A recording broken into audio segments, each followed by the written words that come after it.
मैं उस महान आत्मा को प्रणाम करता हूँ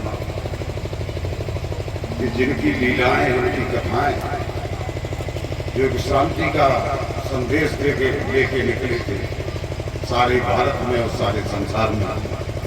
मैं भगवान बुद्ध, जो भगवान बुद्ध के नाम से विख्यात हुआ, मैं उनको सबसे पहले प्रणाम करता हूँ। और हमारे जो संविधान, जो हमें देश में इकट्ठा होने का एक संकल्प लिया था उन्होंने कि छोटे से लेकर बड़े तक एक ही घाट पर सब पाने की ऐसी व्यवस्था देके गए थे हमारे बाबा साहब भीमराव अम्बेडकर जी। मैं उनको सादर नमन करता हूँ और नमन करता हूँ बैठे हुए हमारे मंच पर जिन्हें भक्ति कहते हैं। मैं उन संतों को नमन करता हूँ जो आज अपना घर द्वार छोड़ के सारे भारत में, सारे प्रदेश में एक शांति, सुख और समृद्धि का संदेश लेकर निकले हैं। और हमारे आचार्य जी, उनके साथ उनके जितने भी वादक बंधु हैं, मैं उन्हें प्रणाम करता हूँ। और इस मंच से जुड़े हुए जितने भी सज्जन हैं, चाहे वो माइक वाले हों, चाहे वो कोई हो, मैं सबको कोटि कोटि नमन करता हूँ। यहाँ की पब्लिक को, यहाँ के समाज को नमन करता हूँ, अपनी मातृशक्ति को जो अच्छी संख्या में यहाँ पर बैठी है। और नमन करता हूँ हमारे प्रदेश अध्यक्ष किन्नर समाज के, मैं नाम नहीं जानता मैडम का, जो लखनऊ से चलकर आई हैं। मैं उनको बहुत बहुत, उनके साथ जो भी लोग आए हुए, मैं सबको नमन करता हूँ। और आज जिस महान आत्मा का आप कथा श्रवण कर रहे हो आचार्य जी के माध्यम से, और नमन करता हूँ उस व्यक्तित्व को जो यूथ है, युवा है, जिसके अंदर कुछ कर गुजरने की एक संभावना है, गुंजाइश है, एक ललक है। मैं अशोक जी को बहुत बहुत नमन करता हूँ कि उन्होंने हमें आके आप लोगों के सबसे मिलाया और इस भागवत में हमें आने का मौका मिला। मैं बहुत बहुत प्रणाम करता हूँ सभी गाँववासियों को, अशोक सहित उनके पिताजी को, उनके परिवार को। मैं सबसे पहले भगवान बुद्ध एक बहुत बड़े शासक के बेटा थे, इनका इतिहास आपको पता होगा। बहुत बड़े शासक के बेटे थे। ये नेपाल के रहने वाले थे। 16 साल की उम्र में इनकी शादी हो गई। जरा माता है ना, जब ध्यान से सुनो, 2 मिनट की बात है, ज्यादा सुनेंगे। 16 वर्ष की उम्र में इनका ब्याह हो गया।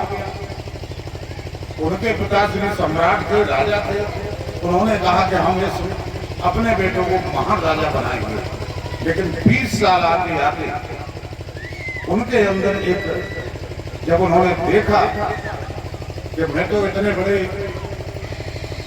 घराने का राजपुत्र हूँ, लेकिन आम अवाम, आम जनता, जिनको कपड़े नसीब नहीं है, जिनके पैरों में चप्पल नहीं है, जिसको एक टाइम की खाना नसीब नहीं है, उस दुख दर्द को उन पर नहीं सहा गया और वो निकल पड़े अपना राज गद्दी और घर द्वार छोड़ के, और गया में आके उन्होंने भ्रमण करते हुए, तो उसको बोध गया नाम दिया गया, भगवान बुद्ध के नाम से। तो भगवान बुद्ध जो थे वाकई एक हमारे जो एक बहुत पूजनीय ऐसी हमारी हस्तियां हुई हैं। लेकिन कुछ जो हमारे ऊपर 4-5% जो लोग बैठे हैं, जिन्होंने इतिहास को भी लिखा, जिन्होंने समाज को गलत दिशा भी दी, और हम उनके कहने से चलते भी रहे, चाहे पिछड़े वर्ग के हों, चाहे वो दलित समाज के हों, चाहे वो अन्य समाज के हों, लेकिन हम लोग दिशा निर्देशन उन्हीं का मानते हैं। और आज भी वो परंपरा कहीं न कहीं चल रही है। नाम पूछने जाएंगे तो नामकरण कोई करेंगे, ऐसा है कि नहीं? अरे भाई, मुसलमान भाइयों में आपने एक से दिग्गज देखे होंगे, नेता भी देखे, राष्ट्रपति भी रहे और वैज्ञानिक भी बने, कितने महान लोग हुए। लेकिन ये लोग कभी किसी से नाम पूछवाने गए, शायद पूछाने गए, आप बताइए।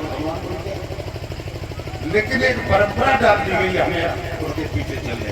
तो इस गलत परंपरा को माताओं को बहुत ध्यान रखना। बच्चों को सबसे पहली शिक्षा माँ से मिलती है, और माँ जो शिक्षा देती है, बाप तो चला जाता है पैदा करने, लेकिन बच्चे की जिम्मेदारी सबसे पहली गुरु माँ होती है। तो माताएं ये बच्चों को जरूर बताएं कि हम लोगों को पिछले कई सौ वर्षों से, कई हजारों साल से हमें छला गया, हमें गलत मार्ग की तरफ ले जाया गया। अब वो वक्त आ गया है कि आज बाबा साहब का जो संविधान है, आपने देखा कि बाबा साहब का संविधान वो तो लिख के चले गए, वो तो अमर हो गए, लेकिन एक बाबा उस संविधान की पहली बाबा। अब बताइए, न तो न्यायालय से कोई मतलब है, न पुलिस से कोई मतलब है, सीधा आदेश चाहे आपने न्यायालय में दोष सिद्ध होने में टाइम लगता है, दोनों तरफ से वकील लगते हैं, और वो पहले दिन ही उसका बुलडोजर चलता है। जिन्होंने पूरी अपनी मेहनत करके बच्चों के पीठ काट के मकान बनाए, लाखों रुपए के मकान, और वो कैसे तोड़ दिए जाते हैं जैसे बच्चियों के घरों के होते। तो आज अब उठ के खड़े होने की आवश्यकता है, हमें आपको इकट्ठा होना है। जो पीडीए बनी है, ये पीडीए बाबा साहब और आदरणीय मुलायम सिंह यादव की ये देन है। बाबा साहब का यही था कि हम जब 90% है या 85% है, वो तो शुरू का नारा दे रहे थे, उस नारे को आदरणीय मुलायम सिंह ने आगे बढ़ाया, और उसी नारे को आज अंग्रेजी आगे लेके चल रही है। तो हम चाहते हैं कि बाबा साहब के बताए हुए रास्ते पर उनका संविधान खतरे में है, वो भी हमें बचाना है, हम सबको मिलकर, और उस मार्ग पर चलना है कि ये आतंकवादी, ये अत्याचारी, ये शब्दों की भी कमी है इस सरकार का की बुराई करने में, कि इस सरकार को अब ये सरकार बर्दाश्त नहीं हो रही। क्या हो रही बर्दाश्त बताइए आपको? कतई बर्दाश्त नहीं हो रही। इस सरकार में कितनी घूस चरम सीमा पर है। थाना 1 लाख से शुरू होता है, तहसील 2 लाख से शुरू होती है। आप जाइए, यहाँ क्या दिखता है, बाबा साहब का संविधान धूल फांकता कोई नहीं। अब लड़ाई लड़नी है उस महान व्यक्तित्व की जो आज हमारे बीच में नहीं है, जो हम लोगों को एक रास्ते पर चलने का इशारा करके गए हैं, स्पष्ट लेके गए हैं। तो हम लोग यही शपथ और यही कसम खा के जाएं, तभी आपकी ये कथा भागवत जो भी है, हमारे भगवान बुद्ध का निर्देश, हमारे क्या नाम बाबा साहब, उनकी बताए हुए मार्ग पर, तभी इनकी आत्माएं आपको दुआएं और आपको आशीर्वाद देगी, जब आप उनकी बताए हुए मार्ग पर चलेंगे। इसी शब्दों के साथ आप लोगों का बहुत बहुत धन्यवाद। बहुत बहुत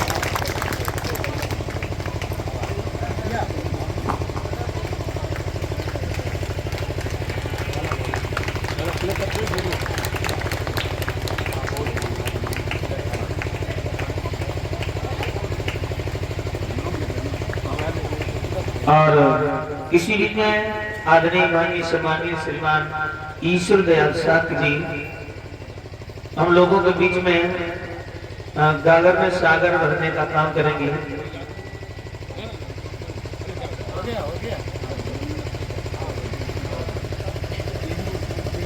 इसको वीडियो कट करिए, वो मतलब अब वीडियो फोटो ऐसे खींचते हैं, इससे ऐसे अब फोटो यहीं से खिंच जाएगी। हाँ, वीडियो मतलब वीडियो रुकेगी नहीं, वीडियो भी चलती रहेगी, इसी